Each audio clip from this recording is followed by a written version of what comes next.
All right, hi everyone. For those of you who are here with us in the hall as well as those watching us online, we are ready to start our next session. As you know, we have IPCMC now addressing violence and death in police custody in Malaysia as our next session. We have an esteemed panel of speakers as well as moderator with us here today. And without further ado, I will pass the floor to the moderator, Saraya, to take over. Over to you, Saraya. Thank you so much, Amelia, and thank you everyone for being here on this Saturday afternoon. My name is Soraya Mia. I'm a journalist from Astro Awani, and today I will be the moderator for the session addressing violence and death in custody in Malaysia. Now, there have been more than 20 cases of deaths in police custody reported in 2022, but according to Suaram in 2018, only 1 in 4 cases of deaths in custody have been reported, while the rest go largely unnoticed. Now, these unresolved cases of custodial deaths often raise eyebrows of authority brutality, but more importantly, it denies justice for the deceased as well as the family members. So civil society and Malaysians are also left questioning, are Malaysia's prisons and detention centers safe? Therefore, every death in custody must be thoroughly investigated. The Home Ministry has said that the Independent Police Conduct Commission, or the IPCC, which aims to oversee the conduct of police in the country, is set to come into force in July this year. But it does come with some weaknesses and criticism. So to discuss the systemic, structural, political, and cultural issues which contribute to custodial deaths, as well as the potential solutions to address this issue, are the experts seated here with me today. Let me introduce to you Goh Chia Yi, who is a lawyer as well as a representative from the Young Lawyers Movement. We also have Katrina Jareen Maliamau, who is the Executive Director of Amnesty International Malaysia. And finally, we have Janelle Tan, who is the Documentation and Monitoring Coordinator from Suaram. All right, Janelle, I'd like to begin with you. Now, you've been in Suaram since the beginning of the year. According to your research, what has been the numbers of deaths in custody in the country, perhaps this year, and how can this figure be compared to the years before? Thanks, Soraya. So, hi everyone, my name is Janelle.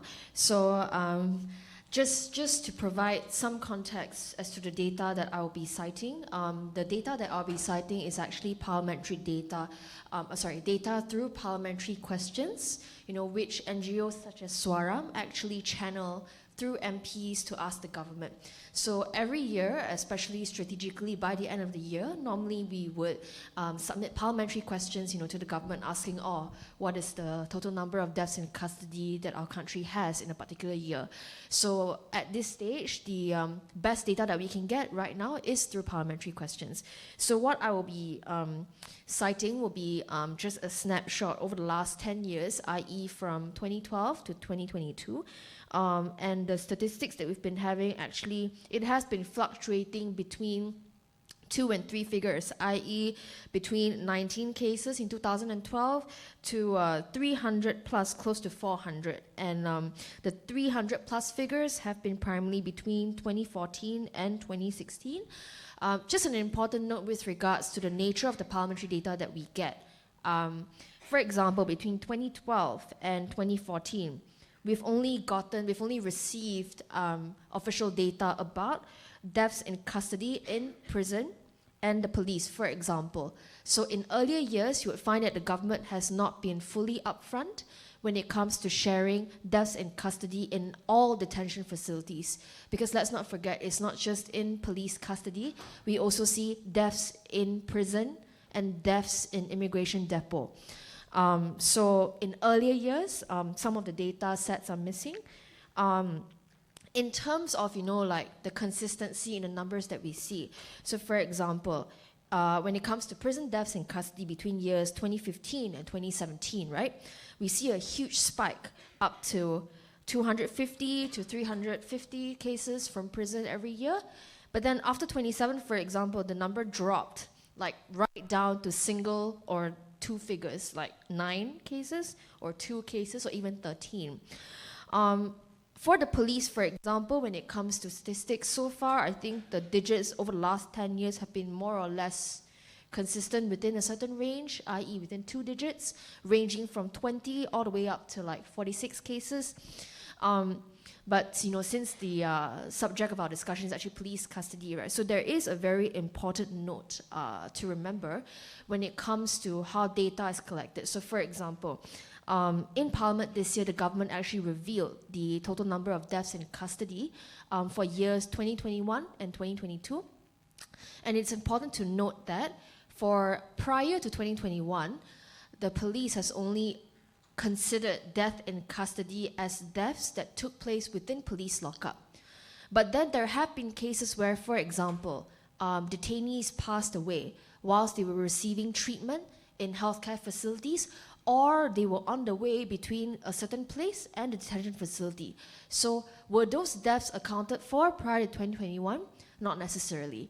Unfortunately, at this stage, only these deaths have been accounted for by the current government administration for years 2021 and 2022. So if I were to tell you one thing, it would be, I would say, given these loopholes, for example, and also underreporting in general, I would say the number of deaths that we have right now that's being provided by the government is definitely fewer than the actual prevalence. Going back to Saraya's question about the number of cases this year, so because we tend to ask parliamentary questions towards the government towards the end of the year to get a better data set, so right now for this particular year, 2023, I don't have any. So what I would go by would be the cases that I come across that's being reported in the media. So as of this stage, I've only come across 4 cases being reported in the media. Whilst ethnicity of the person who passed away is not revealed, I've managed to get a snapshot of the cases by certain indicators. For example, as to where the person died, right? So far, it's just police lockup, prison, and for the first time in my very limited experience that I've seen, in MACC's custody. So that actually, I think the MACC custody was reported, I think less than a week ago actually. With regards to the circumstances of death, out of the 4 cases, 1 is unknown and in prison, whilst 3 passed away whilst receiving treatment. So, and across, across the analysis done by Suhakam and also, by what the NGOs have seen, honestly, predominantly for deaths in custody cases, they have been due to health-related or medical reasons. Whether it's because the person has a pre-existing health condition and they passed away for any reason, or, they passed away whilst receiving treatment, whilst going to detention facilities or, before they go in. As to the gender of the persons who passed away this year who were being reported in the media, so far all have been men. In terms of age range, so far I've seen a diverse range, the youngest being 18, and this person did get quite a bit of attention in the media because of the nature of the case, and it was, I don't know if some of you guys would have seen it, the body mix-up case whereby the family was wrongfully informed of the death of the detainee who is not their son, and so that particular case. As to the nationality of the deceased, so bearing in mind that a lot of the public focus has been on police custody and to some extent prison, and Malaysians have been the focus, but then let's not forget there are non-Malaysians who passed away as well in custody, especially in immigration. But in this particular year, for the media reported cases that I've seen, 1 is non-Malaysian, whereas 3 are 3 are Malaysians. With regards to the nature of offences, I've also managed to take note of that as well. And the majority, at least half of cases so far, the detainees who passed away, they had drug offences. But this is the snapshot that I have so far. Thank you so much for sharing, Janelle. Now, just to kind of recap what she has shared with us, of course, we understand that the number of deaths in custody in the country has been quite inconsistent from the years 2012 until 2022, as well as this year as well. So there's also underreporting, inconsistency, and perhaps lack of transparency. So the next question, I would like to have Katrina perhaps help us understand why is there, an underreported case of death in police custody? Yeah, thank you very much. I think that this sort of is part of that broader picture, right, of are there systems in place that right now have the people in power, the police, feel the need, feel compelled, feel obligated, feel pressured to tell the public when somebody is hurt, when somebody dies within their custody. And I think the short answer to that is no. And so when we talk about things like impunity, when we speak about the need for a independent oversight commission, what we're saying is that there's a really critical gap in our system right now where you have an enforcement body that has so much power in so many aspects of our lives. We come into contact with the police every day through, whether at roadblocks, maybe we are a victim of a snatch thief, maybe our car's stopped and they think there's something suspicious in the trunk of our car. Maybe it's a raid. I mean, the police really exist really intertwined with our lives. We are, as an activist, I think about the police a lot because of the restrictions to freedom of expression in the country. And so I want to name that because the police don't just sort of exist in Balai Police or, Abang Police directing traffic. So they are kind of intertwined in the landscape of our life. That's like reality one. Reality two, there doesn't seem to be anything that's compelling or pressuring them to really live up to sort of the commitments of integrity, of transparency, and despite really strong demands.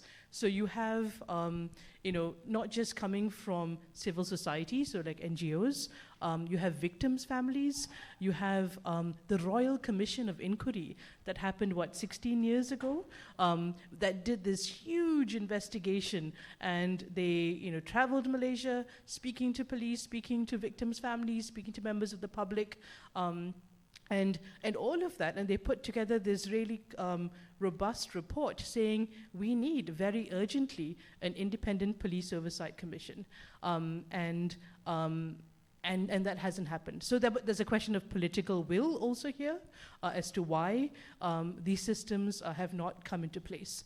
I think, and so that's one. The systems that should compel everybody in government to be transparent about data are weak. And so we're left, to NGO folks sort of scraping through data on whatever makes it through the media, or if families who are really traumatized and grieving after a death of their loved one, trying to find a human rights commission or an NGO to tell these difficult stories. Now, these systems, whether it's a human rights commission or the NGO, that needs to complement. The state has an obligation to have that infrastructure in place. Even the parliamentary questions that Janelle talked about, and they are really, really important that we have that mechanism. That cannot be a stand-in for what is needed, and that is a system of transparent data. So that sort of broadly is why I think there's questions of underreporting. I also think that, now just imagine that you've gone through something so horrifying. And just last year, somebody went through a really horrifying experience too. But when they tried to get help for that thing that happened to them, no one helped them. And now, would you feel compelled then in that situation to be like, okay, I'm going to put on record what this traumatizing thing is? Probably not. And so if you look at not only the number of cases, hundreds of people dying at the hands of the state, and yet it's not met with the same sort of energy for justice, for repair, for healing, for accountability. I think that would also create a situation where people aren't necessarily going to want to come and say when these things happen. And so that climate and the feeling of distrust and deep disappointment, and also feeling lost because the system isn't there to protect you, is also probably another factor. Thank you so much for sharing, Katrina. Now, of course, we also got from what she has shared just now that there is probably a problem in the system or a systemic issue, but I bet everyone would be curious about how deaths in custody are being investigated now. So perhaps, Go Chair, you can explain a little bit on how deaths in custody are being investigated, and maybe you can share as well, the inquest process. Hi everyone, thank you for being here today. It's a very important topic. So I know some numbers were given earlier, but within every number that happens is an individual. So imagine if it's your brother, your sister, your father or mother. Now imagine that they're one in that number, the single digit. So the number given earlier was in the hundreds, for certain years. And we're not sure whether this is underreporting. That means within that number, there are many individuals who had lives. They lived their lives, they grew up, they had memories, and they were people that either we knew or others knew as well. So this topic is not just in terms of those deaths in custody. It goes beyond that. It also goes to your everyday life. It's important to everyone, even students. Just yesterday, I had a bunch of students I had to bail out. If I didn't, they would be still in custody until now. So maybe even until next week and past that. So every day you're in custody, you need to understand that being inside the cell with several others, it can be dehumanizing. We have the right to life, and that includes the right to dignity. So before I answer the question, I thought I'd just provide the context that it is important. And I think it's encouraging that Taylor has given us the platform to talk about this. And we hope that we can have more discussions on these issues in the future as well as those listening at home. So in terms of the procedure that's available for an inquest into deaths in custody, we need to understand under the Criminal Procedure Code, I know this is a bit legal, there is this thing, this yellow color book that comes in different colors every time. Eventually they cover the whole 7 spectrum, of the colors that they have. But under this particular book, there's a part that's specific to inquests. So what are inquests? It's basically a form of inquiry that's held by the court to find out what happened, where it happened, when it happened, and how it happened. And the further question that we would like for them to explore is how we can avoid this from happening. But that is something that at this stage, the court isn't empowered to do, which is something that I can add on further a perspective from mine. So in terms of what happens, what is covered under that chapter are basically deaths that are either suspected to be suicide, unnatural in nature, either by machinery, animals, or like suddenly a plane hits you from nowhere. The third, it could be something like foul play at hand, someone's involved in it. So there are several types of deaths that give like what we call a red alert. And whoever is at that station will have to report these deaths to the magistrate. They have to prepare a report and provide it to the magistrate, so the magistrate can take notice of these deaths. Now, what's special for deaths in custody? Okay, there's a difference between deaths in police custody and deaths in custody. So a lot of the conversation we're having about, when we talk about these numbers, they're deaths in police custody.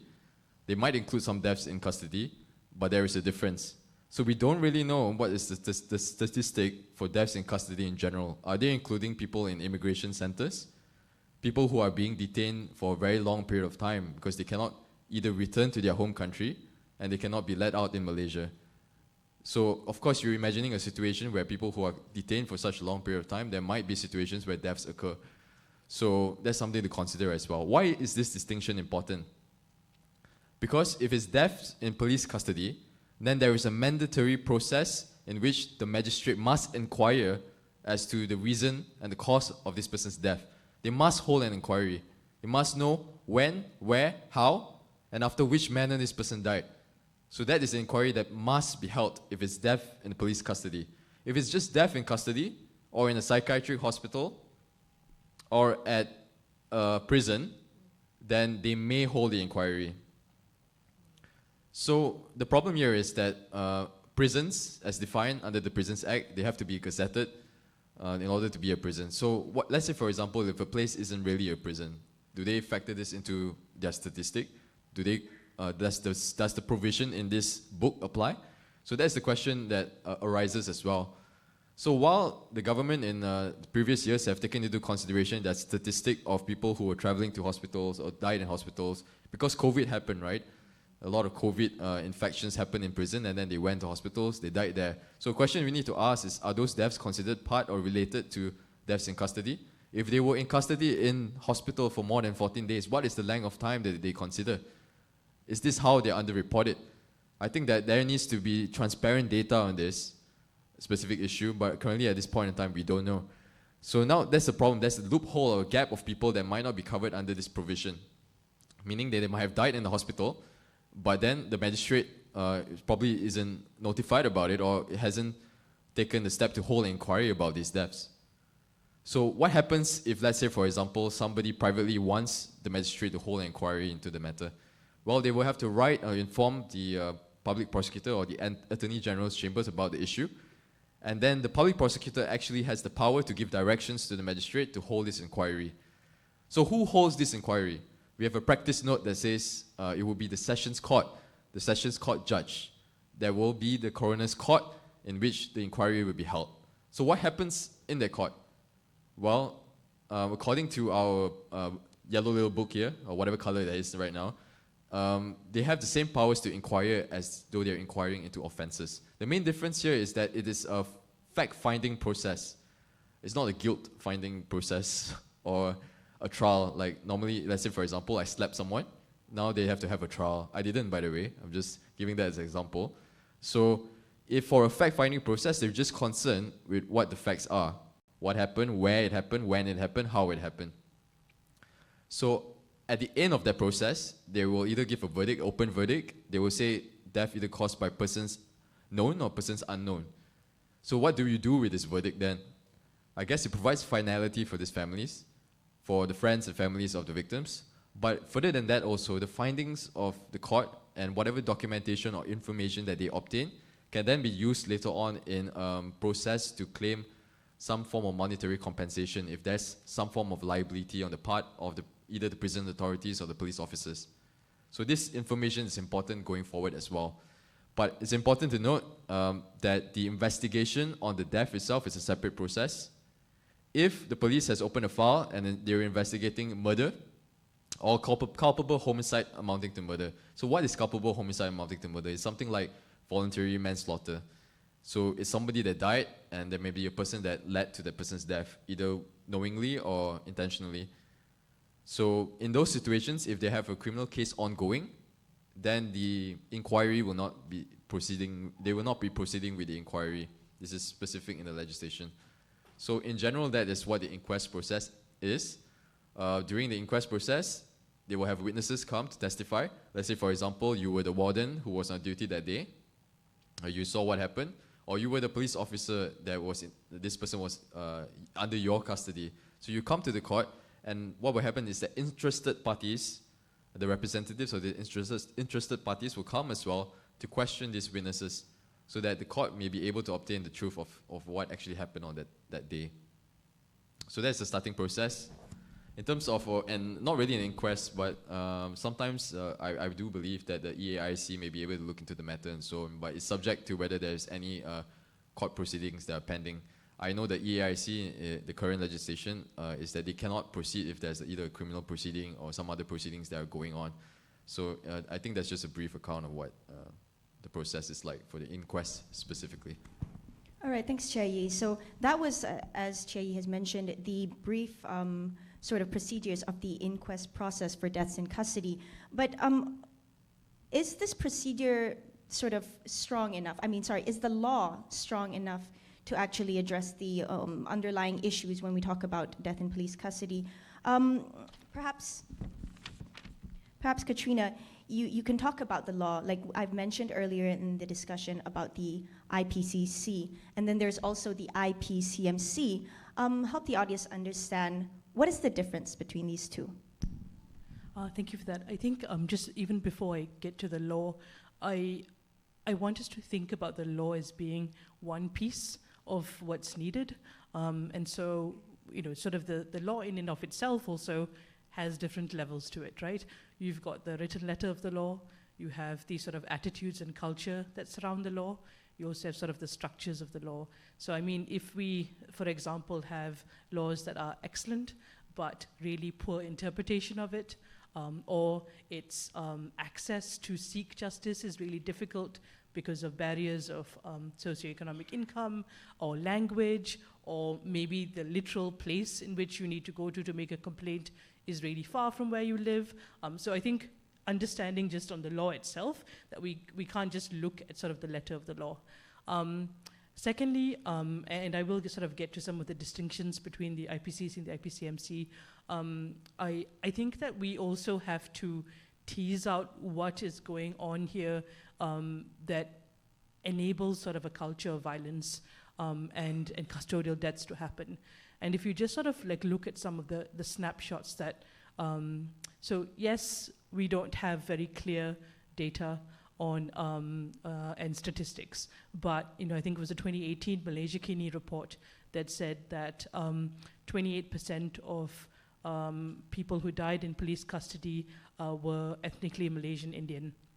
Now, it may be because there's underreporting in other areas, all of that may be true, and yet this is still a disproportionately high number, given that it's just 7% of the population are ethnic Indian.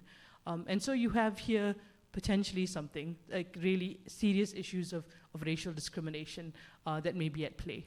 And then you have to ask yourself the questions, okay, what is it about sort of like the way in which ethnic minorities are viewed in the country, whether it's not even at the point of within the lockup, but just around the culture of maybe discrimination that is enabled, or when harm is inflicted, it's not taken as seriously. I would say, and Janelle, I think Swaram does really quite fantastic monitoring, so you can corroborate or challenge me on this, but I think there's definitely a class element too. And so, who is dying? What kind of socioeconomic background? Are they coming from lower income groups? And so there's a question there that we have to ask about how are certain bodies and lives viewed, and and how much value is given to people who come from poorer communities. And then you also need to look at what are the other ways in which we say manifestations of violence are okay in the system. So this is not necessarily within the police lockup, but within prisons, we allow for corporal punishment. We allow for caning. And the kind of caning that happens is really tantamount to torture. And Amnesty has a report, came out about in 2010, so 13 years ago, but still very relevant, called A Blow to Humanity, which I really urge you to look up. And it really talks about corporal punishment in the country. And then you have the immigration detention system. And even though we're talking about police violence and custodial deaths in the police system, we cannot separate what is happening to non-citizens in this country, so to migrants, refugees, and asylum seekers. I think it was just last year that there were about 150 deaths reported in immigration detention centers. And that's coming, and then from 2015 to 2016, it was about 3 deaths a month that within immigration detention. And there is even less oversight of the immigration detention system. And yet, there are thousands of people in our communities who are being held in these facilities where there's very little access, very little oversight. I mean, I think 7 children died, for example, in immigration detention last year, and there wasn't a big inquest, there wasn't investigations. You also have really huge high-profile cases. I mean, ISA testimony, testimony from former ISA detainees who talk about literal torture that they endured. And I won't go into sort of the graphic and gruesome details. And then you also have the famous black eye of our current Prime Minister. And I mention this because I think that we, and he himself talked about it, I think, on Al Jazeera last week, where he said he didn't think that he'd survive. And what was the consequence to the then IGP, who was found to have, inflicted that violence? I think he was sentenced to 2 months in prison.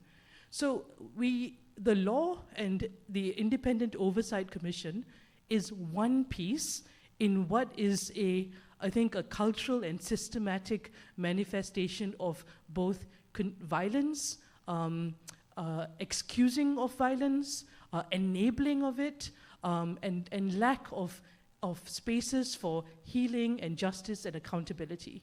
And so when we speak about what are the actions that are needed, I mentioned the Royal Commission of Inquiry and the report that they put forward. They said we need an independent, robust commission to investigate and to monitor misconduct of the police.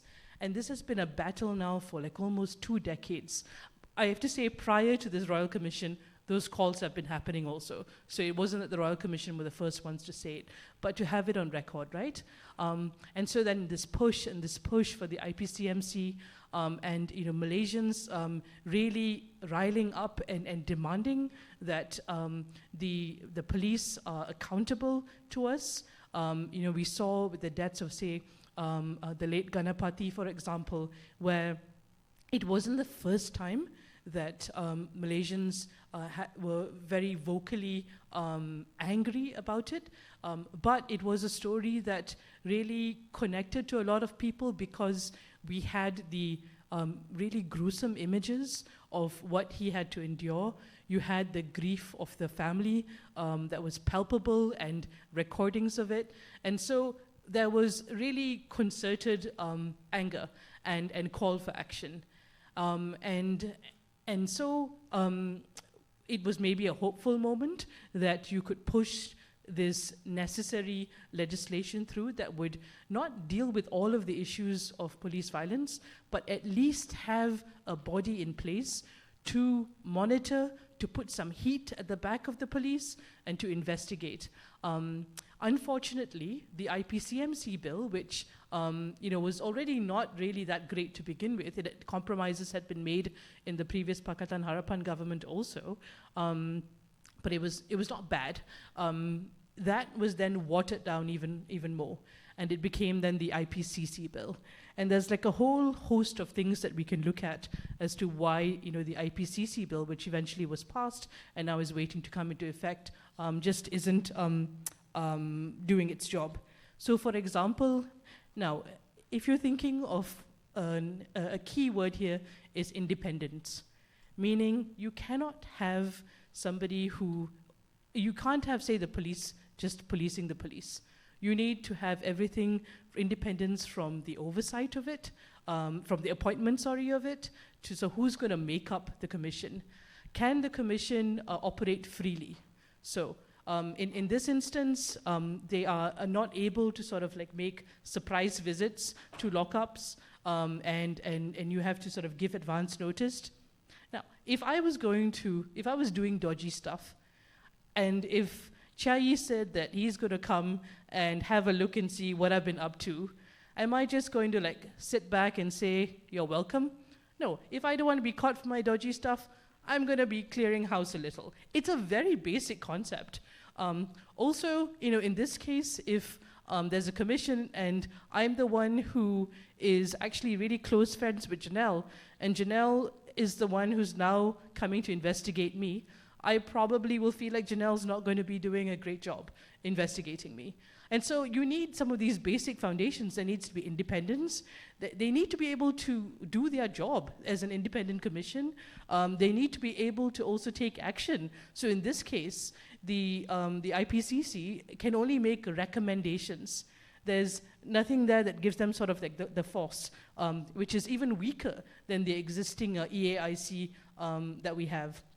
And so we can sort of go through more in detail, but I think that I urge you to also look at all the criticism, very strong criticism that has come from the Bar Council, the Human Rights Commission, organizations, joint coalition organizations from Swaram to Amnesty to just lots of different groups here, and pull out all those different threads. Because even though I think it's coming into force now, I think as people in Malaysia, we need to still very loudly say, this is not okay.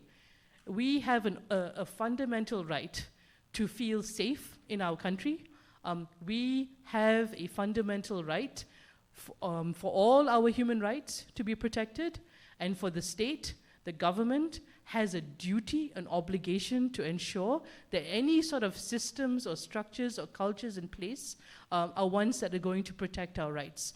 And so having a shoddy setup of a commission that is not given sort of its due to be able to meet its mandate because you've compromised on the fundamentals of what it needs to do, that is not fulfilling your obligation, you know? And so we, again, as members of the public, need to look deeper, not just ask the question, does a commission exist, but can it actually perform the duties it's set out to? Will police officers feel like they have someone who's going to be monitoring them? Will family members feel confident that there's going to be a proper investigation? And I think right now that isn't the case.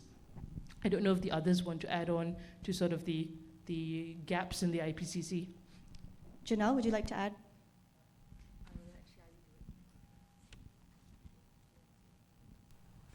Okay, I'm a lawyer, so I deal with clients who are in position where the police has probably enforced some sort of power on them. So I can see more on a practical level how this IPCC legislation and what it will do, and the deficiencies when it comes to it as well, and why it's important to have an independent commission. So for example, I give a hypothetical situation, yeah? Let's say for example, you made a police report because someone robbed you. Okay, you said, Janelle robbed me. She stole all my information on IPCC that I was supposed to have today, right? Let's say she took it. So then I made a police report, and then suddenly, the IO took my statement, everything lah. We've gone through the process. But suddenly one day, Janelle calls me and she says like, haha, don't you know that the IO is on my side? You know, the IO has been feeding me all this information since day one. It was me all along, you know? So then at that point, you're like, oh, whoa, okay, this is bad. Come on. So I'm going to go and make a complaint about this, right? So you say, I don't want to go back to the same station, lah, because the IO is there. If I go and make it, the IO knows, what's the point, right? So then I go to another station. Let's say I live in Subang now. Let's say lah, I live in Subang.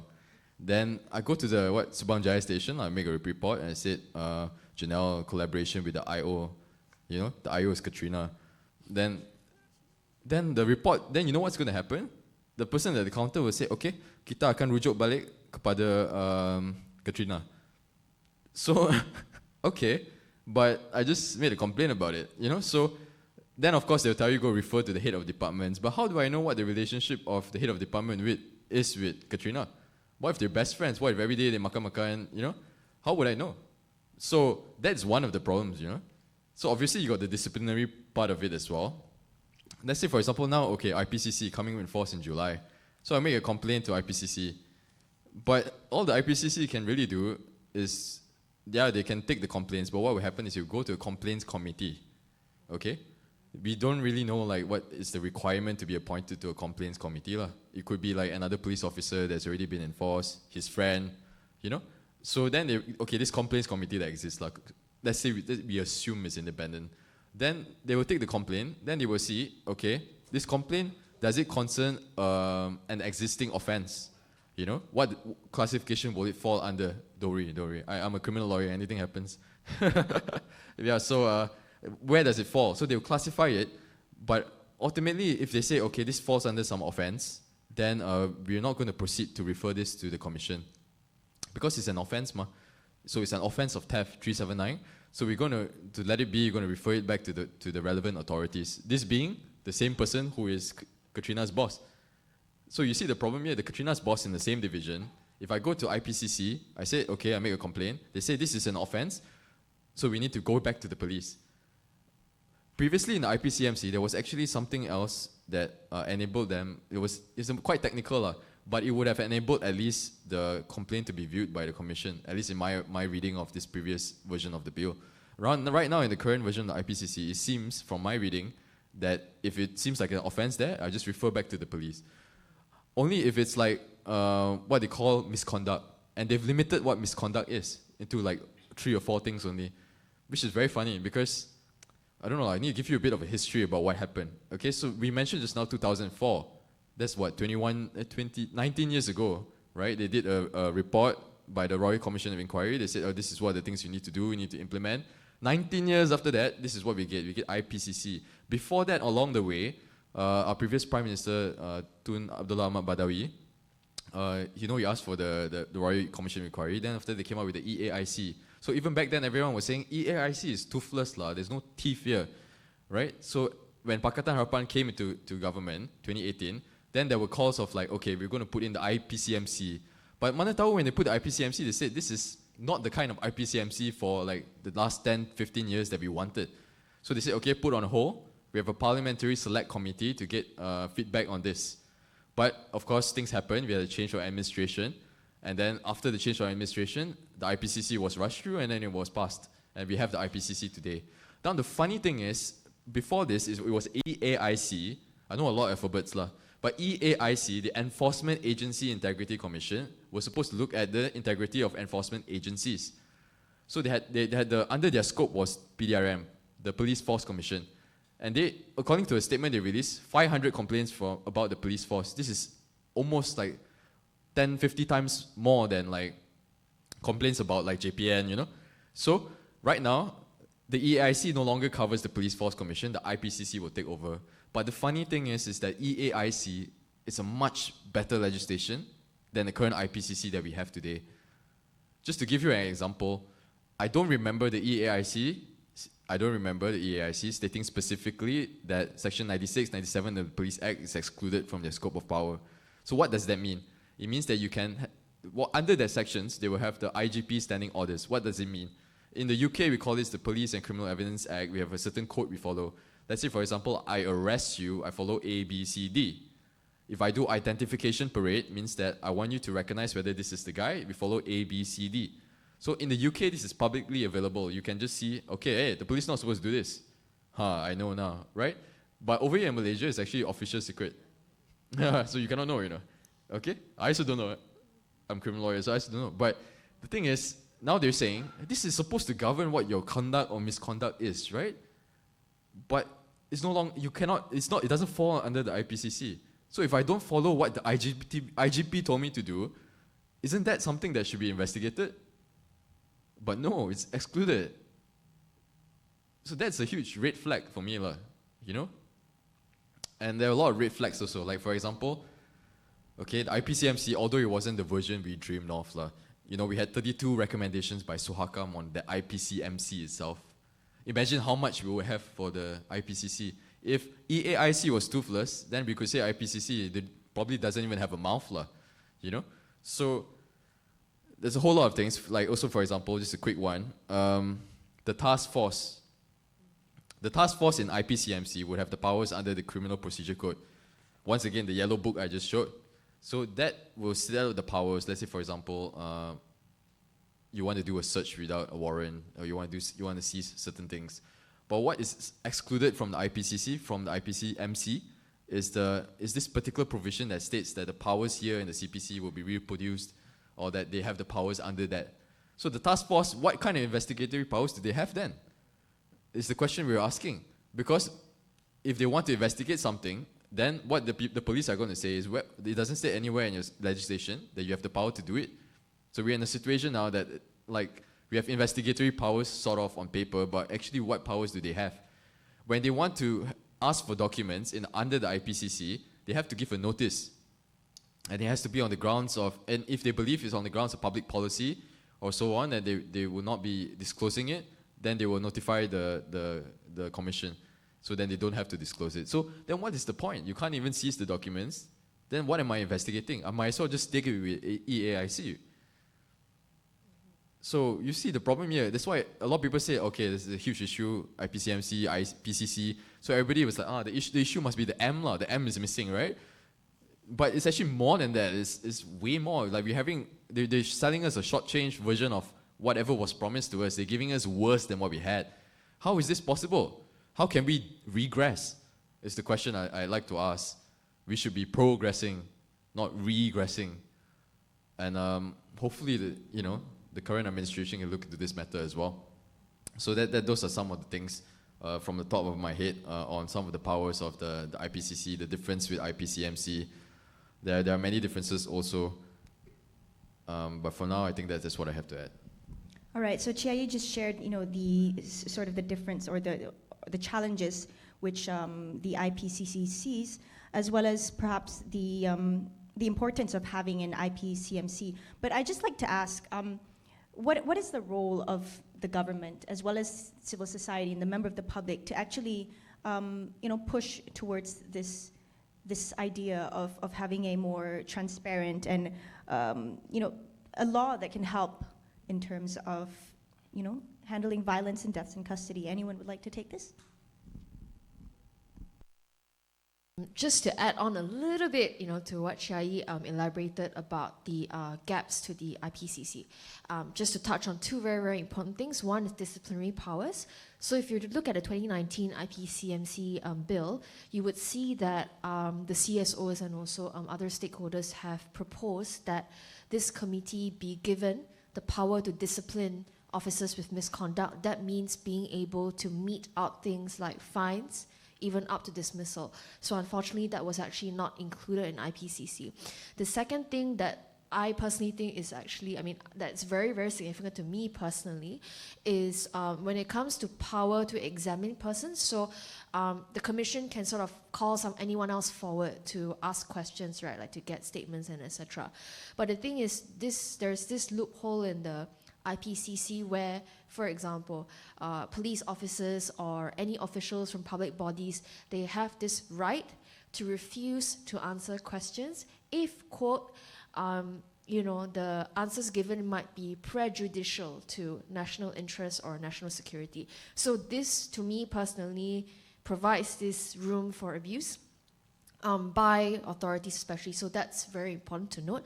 But going back to Saraya's question, with Katrina and Chiayi elaborating a lot on the legislation, and as going back to what Katrina has mentioned, that this issue of deaths in custody being a multi-dimensional issue, so aside from lack of data transparency, having weak mechanisms, of oversight, there's this very crucial factor which the Home Ministry in one way or another is trying to address, with regards to complaints and concerns being brought up by civil society, and that's with regards to the conditions of the detention facilities.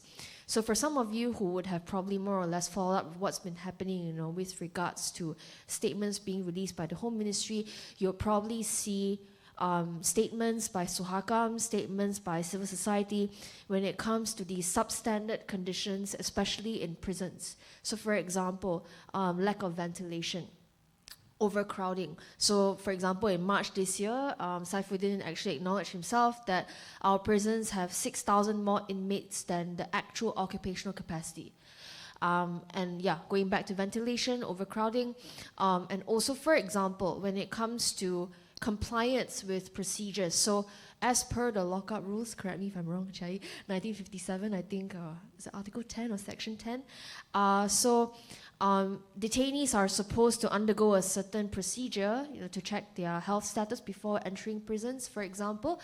So is this procedure being fully complied with across all detention facilities? Because you see, for example, like cases that I've mentioned where detainees, they died on their way either to the healthcare facility or they died whilst receiving treatment. So you can infer from some of these cases whereby symptoms just happened, whether it's because of, let's say in the case where the detainee has been in the facility for a while and due to conditions that would have led to worsening of their condition, for example, or, a particular detainee would have a certain chronic condition, but that escaped the notice of the prison or the lockup, for example, because, let's say, they didn't do the healthcare procedure. So how do we know what the government is doing? How do we know if they're fully compliant?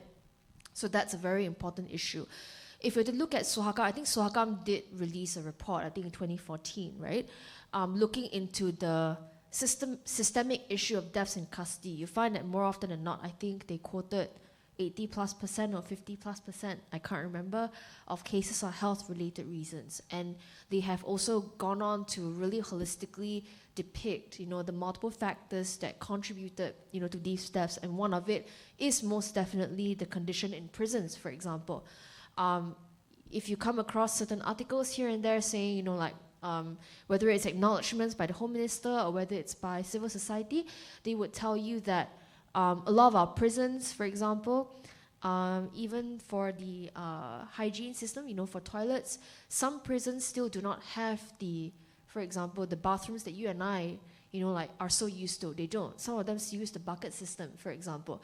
So what is the Home Ministry doing with timeline in terms of improving the infrastructure of our prisons, for example? So that's a very important part to take note.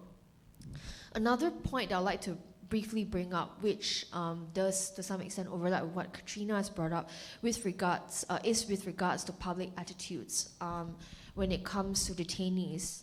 More often than not, for me personally, from civil society, it's actually very difficult to get the public's buy-in when it comes to how detainees should be treated. Because the reality stands whereby many members of the public would have certain opinions. For example, you were sentenced under this particular crime, so you deserve to be treated like this. So to some extent, these prevalent sociocultural attitudes have been one of the I would say systematic factors that do contribute more or less as to how it's sort of like, because there is these public attitudes, so to some extent it can make us complicit in perpetuating this culture of impunity, especially that's exercised by the government, you know, in detention facilities. So, for example, when it comes to drug offences, I think you and I would agree, whereby a lot of members of the public, they would have very negative attitudes towards those who are kept in prisons for drug offences. And a very important thing to take note is that for a lot of the persons in detention, in prison for drug offences, for example, many of them are actually first-time offenders. So is it necessary to keep them in prison when they're offending for the first time? And that, for example, contributes to the overcrowding of prisons. So there are a lot of things to think about.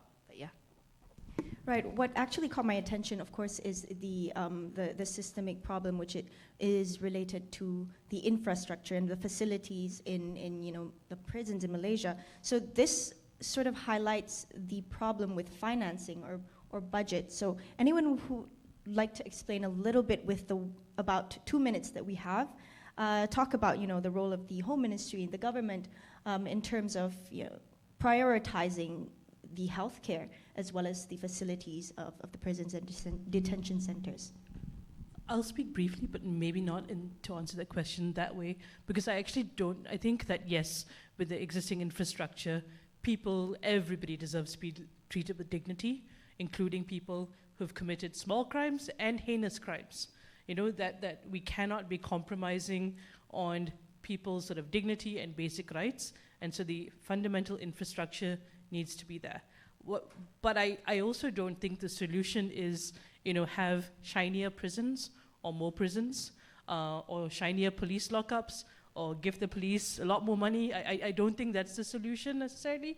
I think that, you know, if sort of my comments earlier about thinking about police violence and custodial deaths within a landscape of the forms of discrimination and violence that exist, if we start with that premise, then the solutions also need to be a whole society approach. And so I'd be really eager for us to have a conversation about how we can fund communities better. You know, if you look at sort of who is being arrested, it's, you know, predominantly people from lower income groups, and who, you know, people who are drug dependents making up a significant, if not the most significant percentage of people in prison right now. That obviously should be a public health matter, not a prison matter. And so could we give ourselves better tools to deal with interpersonal conflict?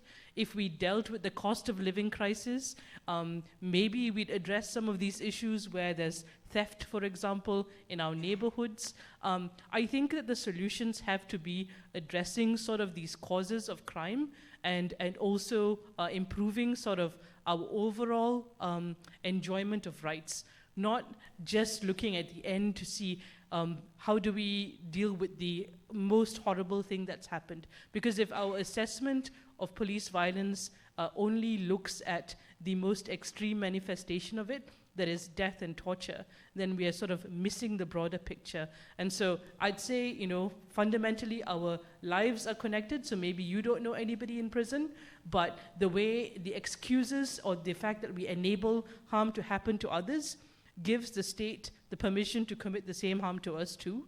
Our rights are interrelated, and so you need a robust system for freedom of expression, for example, because then you have, you know, more members of the public feeling like they're able to speak openly when they see injustice. You have the media able to do their job. You have civil society able to monitor and put pressure on the state. We need, so we talked about income, freedom of expression, enjoyment of sort of our basic fundamental right to education, to move around freely. Like all of those pieces have to be dealt with. And that's where I want to see the government investing more in communities, not investing in structures of harm, but in structures of care and structures that are going to fulfill and live up to the dignity that we all have. I really like that point, Katrina. Thank you so much. So our first session have just ended, the first session of this discussion. Now I'm going to open the floor for questions and answers. So if any one of you who would like to ask a question to any of our panelists, you may raise your hand and we will bring a mic to you.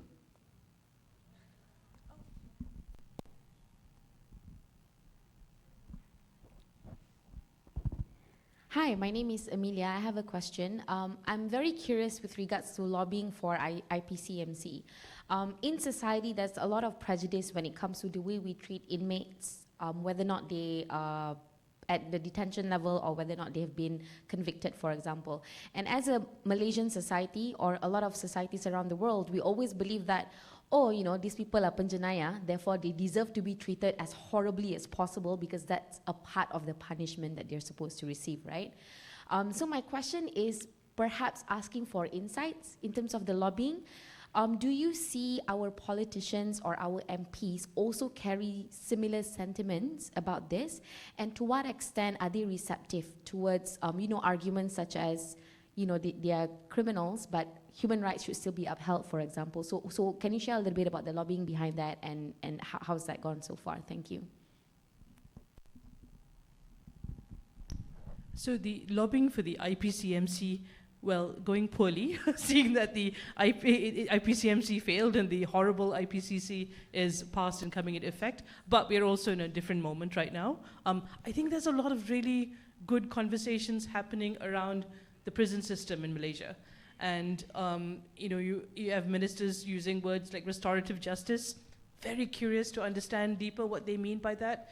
You have sort of the head of prisons also talking about the overcrowding and like this cannot sort of continue. So I think we really are in a pretty good moment to have and to push the conversations further than maybe we've gone for a long time. But before I expand on that, I also say that the work to sort of change the world we're in is always going to be difficult, and it's always going to take a lot of work, and it's always going to be something that requires consistent, loud, persistent efforts. And we're not going to get the stuff we need just by asking nicely. And so I say this because what we're trying to do is shift systems and shift power, right?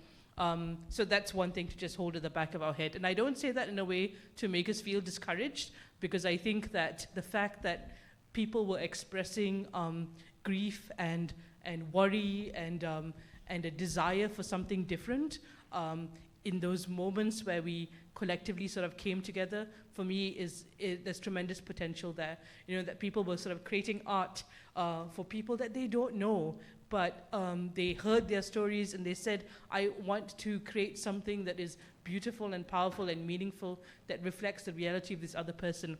I think these are moments that really excite me because it demonstrates to me that we are finding ways to connect to people in a human level.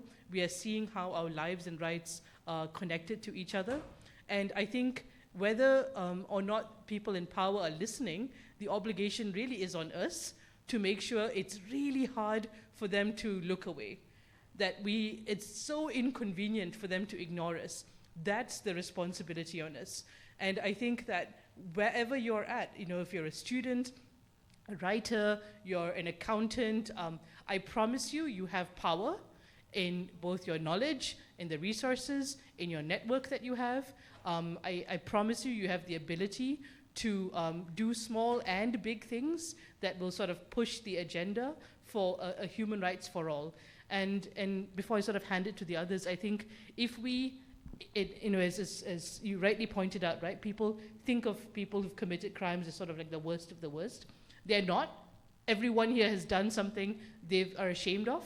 Everyone here has harmed somebody in their lives in some way. Of course, the degrees of it may be different, but I think we need to rethink sort of what that accountability to harm is. And also, if we had a system that treated the people who are at the absolute margins in the best way possible, then that automatically translates to the enjoyment of rights for all of us. Because if you can look at somebody that you really don't like and say, I hate what you did, I don't want you to ever do it again, but I don't think you should be tortured because you are still a human person and you are still worthy of dignity and life, and that there are still people in your world who love you and I don't want to harm them too. And so I'm really mad at you and I don't want you to ever do that again, but I also don't want to be part of a system that commits harm. If we are able to get to that place, I think then we are able to uplift the quality of life and the enjoyment of rights for all of us. And that's a narrative that I feel like we should be putting forth to the state, and also demanding that people in power, again, like I said, invest in systems that that fulfill our rights, systems of care, not structures of harm. And this goes, again, to not just policing, but also the immigration detention system.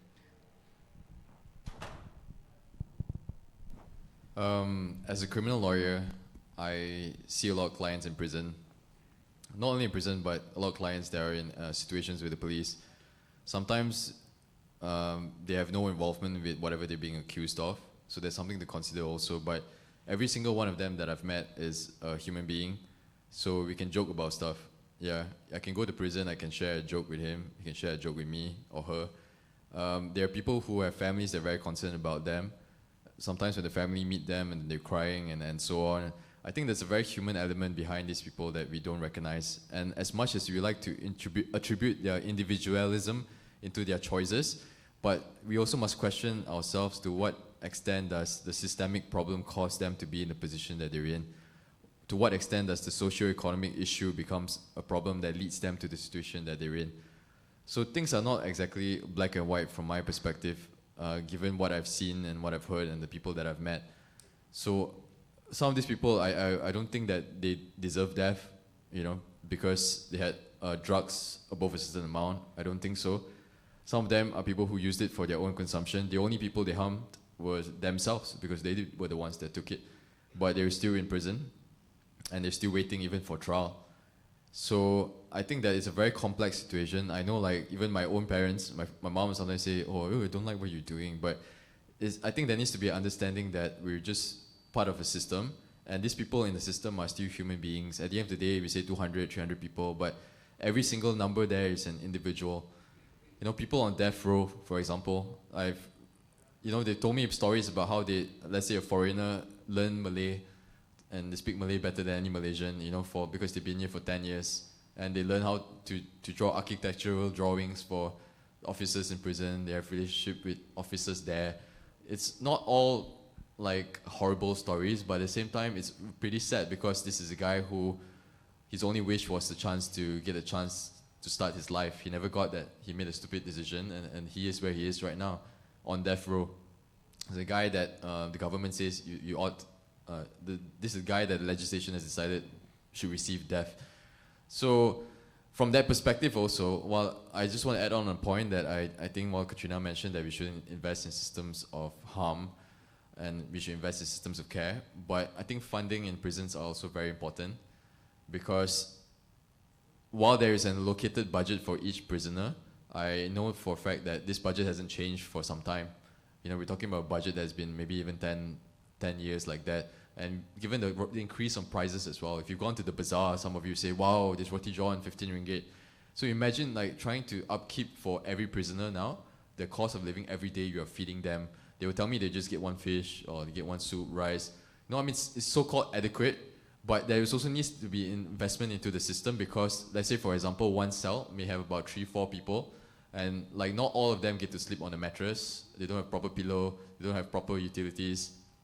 So I think that in order for us to say, hey, we want you to be better, we want you to contribute to society, but if we don't show our faith in these individuals, like we don't even think that they deserve to have something basic like a mattress, then what are we saying to them actually? That when you come out, you're actually of no worth. Inside here, you're no worth, and you're out there, you're none to us as well. So how do we then expect our recidivism rate to drop, assuming that the recidivism rate we are having is even accurate? So I think that not only that, if you can invest in systems like a video call, if you can expedite process in trial. Right now, all civil proceedings are going on trial online, but cases for the accused is still all backlogged because you don't have enough systems. You can have internet facilities, you can have a library for them that has enough books that they can learn and study. If you can allow them a place for them to pursue further studies, they can, but not everyone gets access to that. So if we can allow that, we are closer to rehabilitating them like society intends. If we just keep them in decrepit conditions, then we are further punishing them, but for what end? It's also a question that we must ask when some of these offences are self-inflicted. So in terms of whether MPs are supportive of this, or whether they're on board lobbying for this, of course, I think from what I hear is that people will be supportive of it on paper when you tell them, hey, this is the idea, people shouldn't die in prison. I say, hey, you shouldn't die in prison, people shouldn't die in prison. I say, yeah, they shouldn't die in prison. But do you really care? I mean, I asked you today, do you really care? When you go back home and you sleep, you might not, and that's fine because it doesn't concern you.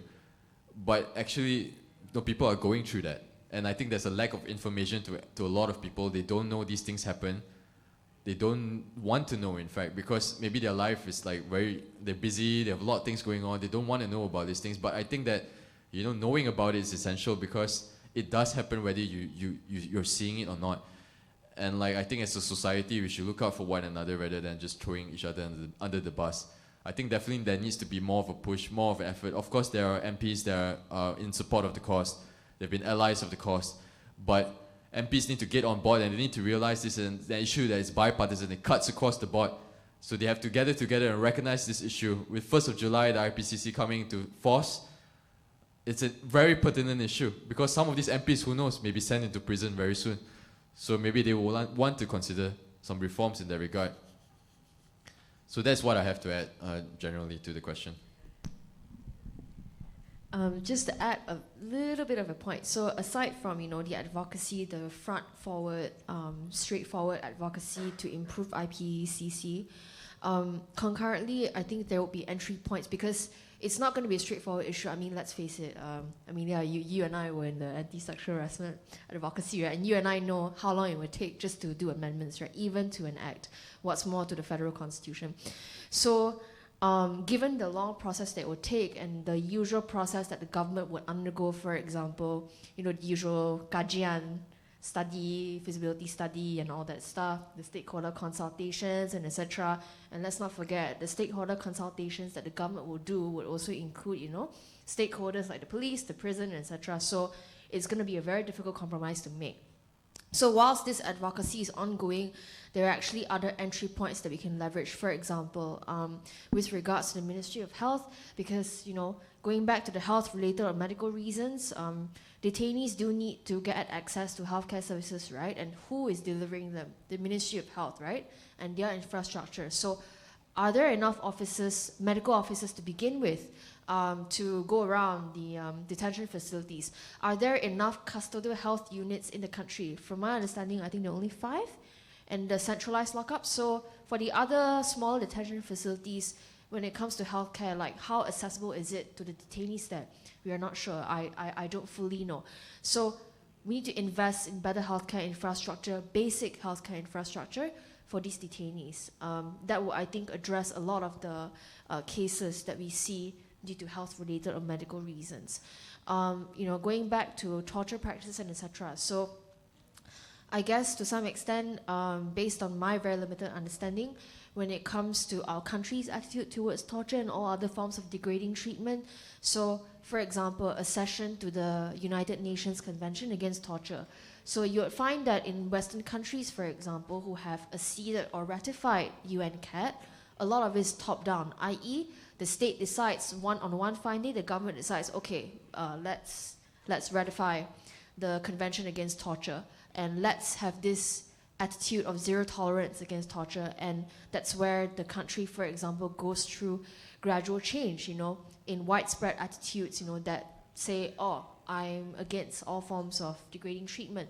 So if our country decides to ratify UNCAT, for instance, if our country can do that, in indirect ways, possibly, that can lead to further changes, further measures being taken by the government in all sectors, especially in the public sector, in detention facilities, for example, to make sure that, duty bearers, enforcement officers do not commit discrimination, do not commit any other forms of degrading treatment against detainees.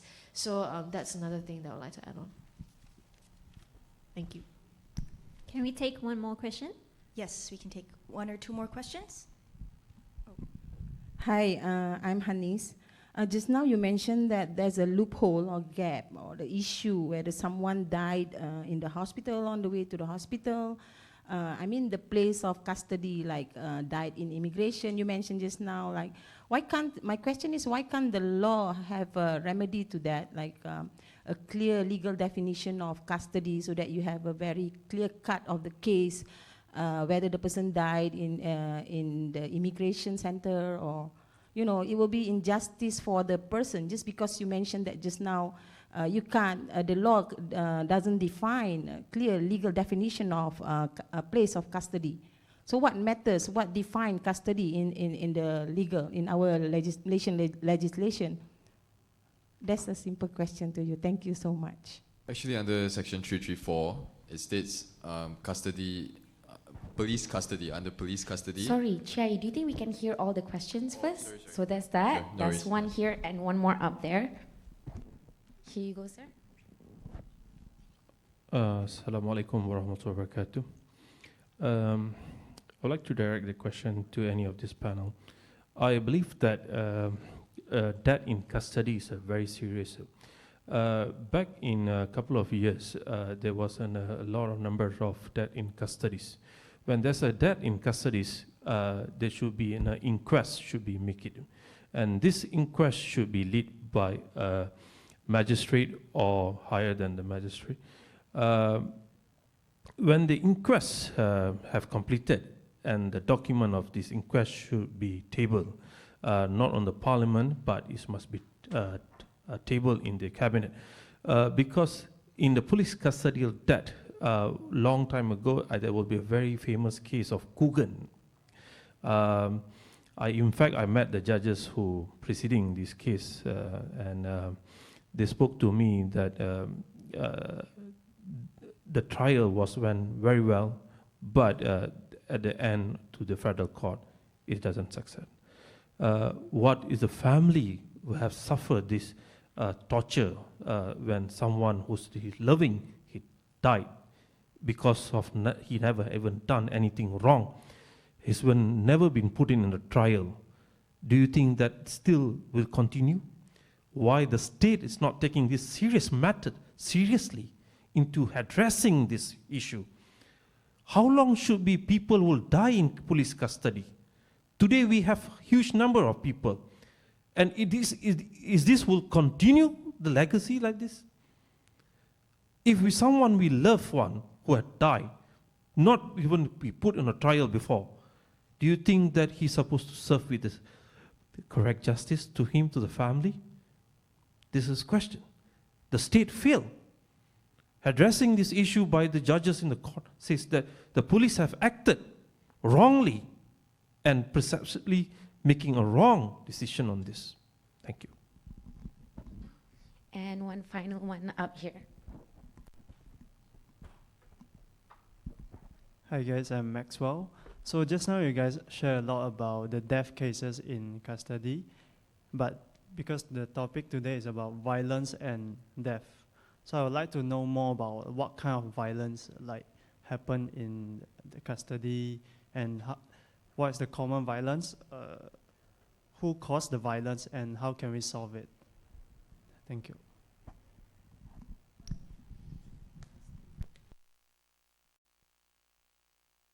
Hello.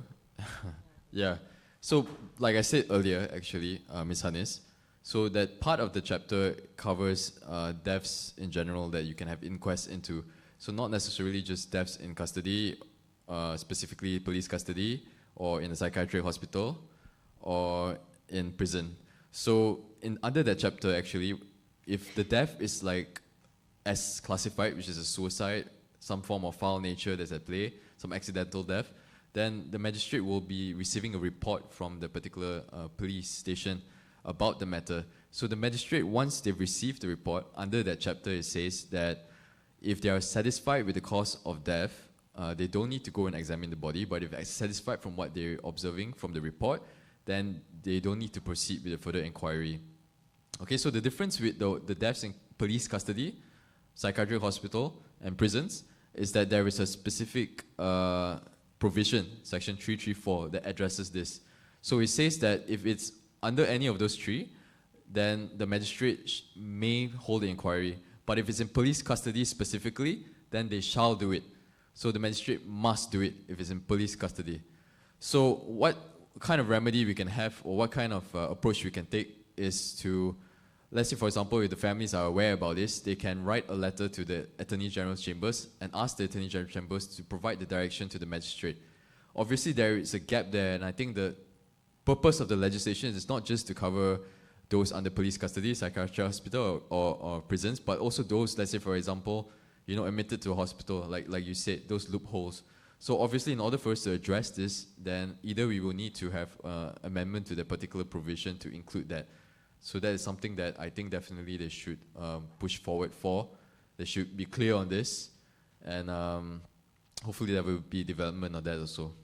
So in terms of the second question, whether once the inquiry is held, or for example when the magistrate makes a decision as to whether she's satisfied with the cause of death, the magistrate usually would then proceed to inform the public prosecutor about this. The public prosecutor at that point will either provide direction to once again do another inquiry, or whether the public prosecutor is satisfied with it, then it will be as such. But I think you are right to say that there is value in the findings of this inquiry being publicized in some nature, or being informed to the public. So the problem right now is we don't really have a coroner's act. We have provisions within the Criminal Procedure Code that states what the coroner's court would do. But if we have a specific legislation like the Coroner's Act, then in that legislation we can actually push for recommendations, let's say by the coroner's court, that must be in some way acknowledged by either the representatives that are representing us or by the public in general. And obviously it's a shame that it keeps continuing. And like I said, the numbers are there, but every single death that happens is something that we should be concerned about, because there was someone that was loved by somebody else. And just to quote Keanu Reeves, if somebody asked him like, what would happen if like you die? Then he said, the ones that love us will miss us most. And I think that's a very apt sentence, because it's independent of judgment. Like whether you were a criminal, whether you did something wrong, all we know is that the ones that love us will miss us, and it will affect them. It's not the person that died that's affected. I mean, they've lost their life, but people who haven't done anything wrong also will have a lot of suffering from what has happened.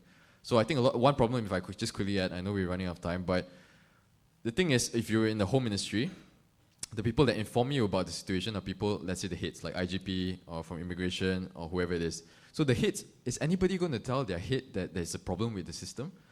No, they're going to say, we're doing good, we're doing our job, we're doing what we need to. Then the heads will then report to the ministry. So I think there needs to be an independent body or commission that looks into this matter. Unfortunately, the IPCC is specific to the police. EAIC covers other enforcement agencies, yes, but it's deemed to be toothless, and we need better systems, we need better commissions in place in order to tackle that.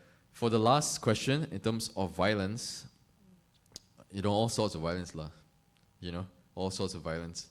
We do remand proceedings, they tell us, yeah, this guy beat us, but they won't show the the wounds won't necessarily be apparent, and they have a way of like doing it that might not be shown to the magistrate or the court the next day. So the problem is sometimes they don't want to inform the court also because they say, nanti dia akan pukul saya kalau saya balik. You know? So like if they're scared if they go back, then there will be further action against them. But obviously at that point in time, you must inform the court, you need to let the court know what's happened. So it does happen. Okay, it does happen with certain teams, it does happen with certain officers. Not all officers do this, of course, you know, but there's always bad apples in the system. So other forms of violence can also be enacted by prison authorities. You need to understand IPCC covers police, it doesn't cover prison. So prison authorities, let's say for example, we have instances where like the urine of the detainee report on the person and so on. You know, so like there are situations like that. Like, this is just one example of situations that can be deemed to be violence. Violence also can be a lot of different kind of violence. It doesn't have to be physical. It can be sexual also, which is a very serious instance. It does, you know, occur. There are complaints about that and so on. So violence is very apparent, and yeah, that's just what I have to add. And also let's not forget, aside from officers, you also have inmate violence. Inmate violence is something to consider. And if you look at certain media reports, for example, the case of Kim Shi-kiat, is it? Apparently his family claimed that because he died, I think just a few days after he was arrested. A few days after, I think he was only in prison for, he was detained, I think, for 1 or 2 weeks because he was drink driving. And he died within the imprisonment period. And his family claimed that he was healthy, but then findings showed that there were bruise marks, scratch marks, and etc. I wasn't in Swaram when this case happened last year, so I'm not aware of the particulars.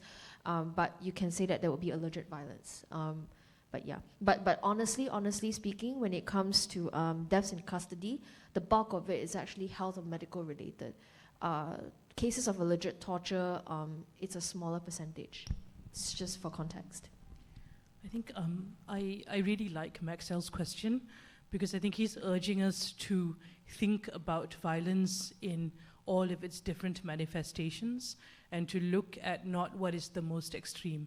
And so I want to tie violence also to the denial of sort of the basic rights within that you are due, even as somebody who's been arrested or under investigation. So, you know, think about access to justice. Think about in the lockup, if you don't have a right to an interpreter, and which is very common, and sort of then the pressure that you feel to give testimony in a language you don't understand.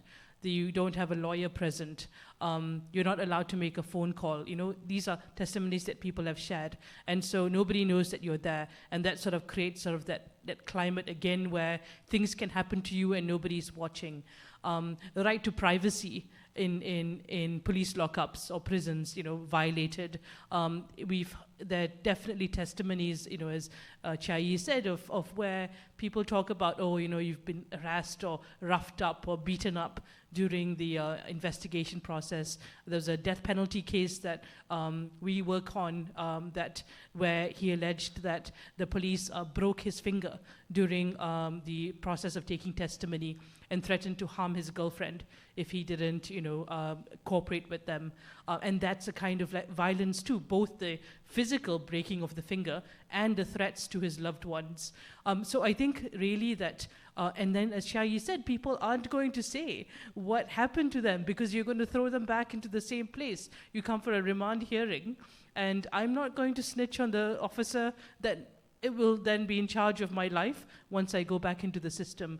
So really thinking of both discrimination and denial of all the basic civil and political rights that you have even as a prisoner is as important as the monitoring of who's tortured and who dies. And so I think that while, you know, Janelle, maybe just to push back on that point a little, that it's health related, I think again that's only if we're looking at causes of death. But the system right now doesn't enable a robust reporting mechanism, monitoring mechanism, and so a lot of these things are just taken to be biasa je lah. Like during investigation, these things are going to happen, and that's not okay because this facilitates and fosters and excuses really the harm that's being inflicted.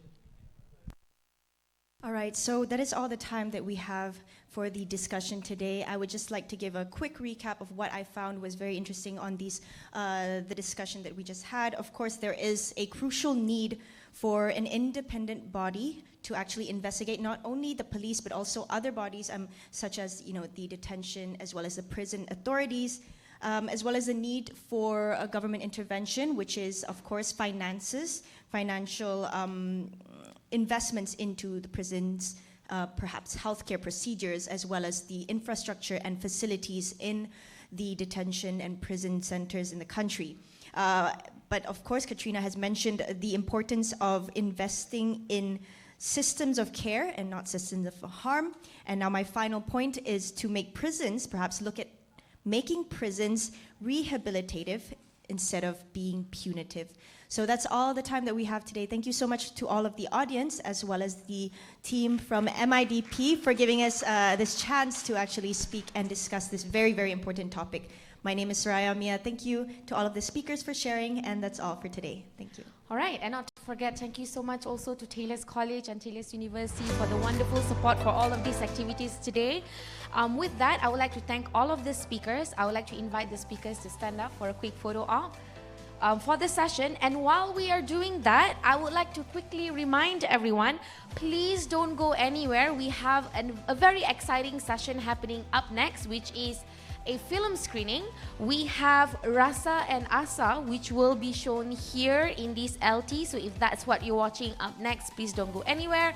For those of you who are here to watch Nasir Jani Melawan Lembaga Puaka, which is the film by Freedom Film Network on censorship in Malaysia, you can head to LT, I want to say 21. Thank you so much, everyone. So LT 21 is the other screening, so you can hit there afterwards. But before you do that, another announcement that I have to make is please scan the QR codes